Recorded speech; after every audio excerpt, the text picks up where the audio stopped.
অর্ধ পায়ে হাতে ধরলাম, তাও ওরা কোনো মতেই মানল না, তাও আমরা জবরদস্তি জঙ্গলে ছেড়ে দিল।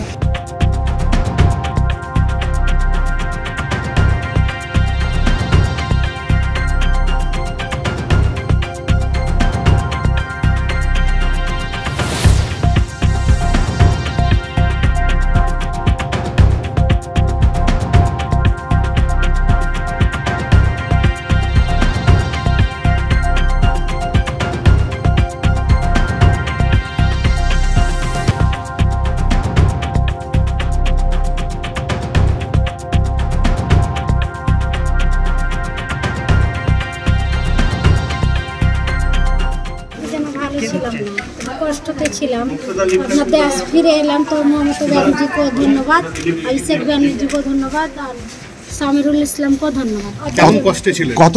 কতদিন ছিলেন ওখানে? ওখানে 8 মাস ছিলেন। 8 মাস ওখানকার অভিজ্ঞতা কেমন আপনার? কোনো সব পুলিশ টর্চার করে কিছু করেনি, এমনি খাওয়া পেয়ে ধরো যখন যতদিন টাকা মমতা ব্যানার্জি এখান থেকে টাকা দিয়ে পাঠাতো তো খেতাম ওখানে, তাও নিজের গ্যাস তো গ্যাস হয়। বাংলাদেশ থেকে খাবার দিত না? হ্যাঁ, না, বাংলাদেশ টাকা দিত। জেলে যে ছিলেন যেমনি সবকে যে খাবার একটু দিত, জেলের খাবার তো জানি কেমন, ওই দিত, ওই খেতাম। দিল্লি পুলিশ অনেক অত্যাচার করেছিল। আমরা ওদের এত রিকোয়েস্ট করলাম, ওদের পায়ে হাতে ধরলাম যে এখানে বিএসএফের যখন জঙ্গলে ছাড়ে ওদের পায়ে হাতে ধরলাম, তাও ওরা কোনো মতেই মানল না, তাও আমরা জবরদস্তি জঙ্গলে ছেড়ে দিল।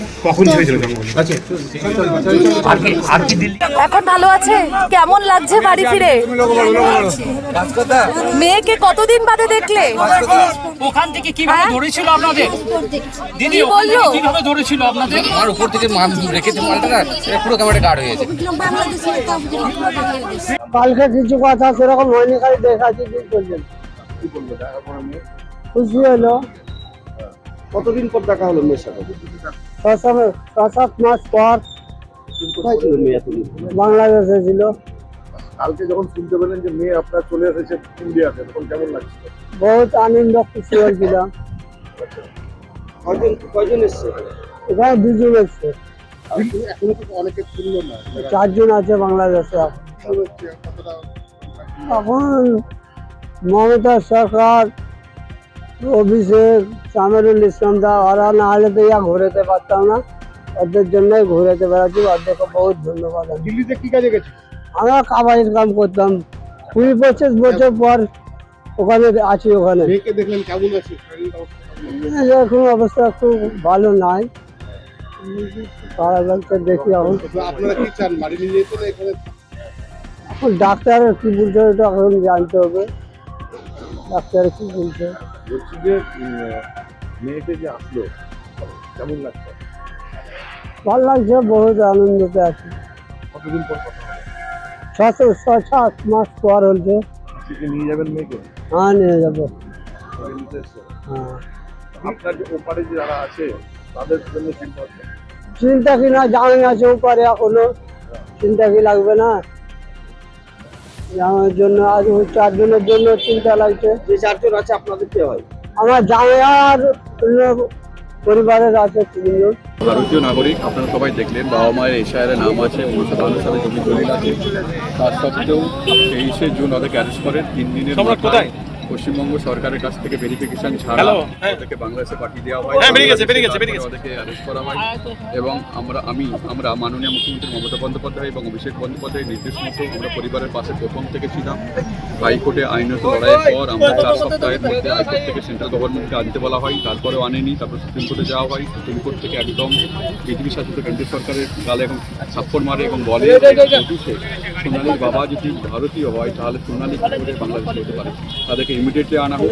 আর বাকি যে 4 জন 12 তারিখে হিয়ারিং আছে, আশা করছি 12 তারিখও তারা সেই রায়টা পাবে। ওর নাকি জন্ম কবে?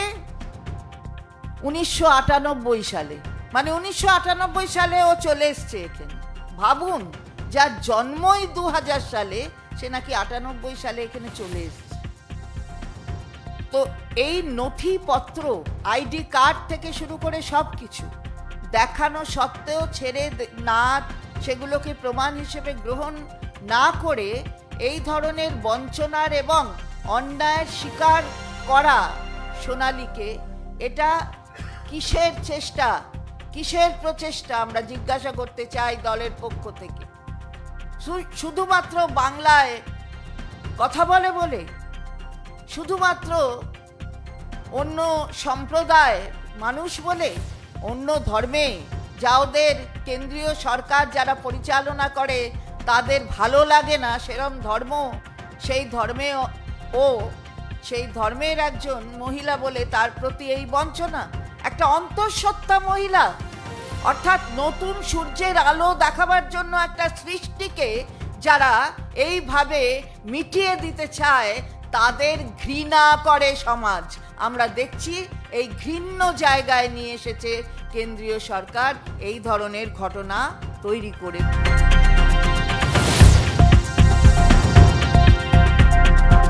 ফলো করুন সংবাদ প্রতিদিন ডিজিটাল।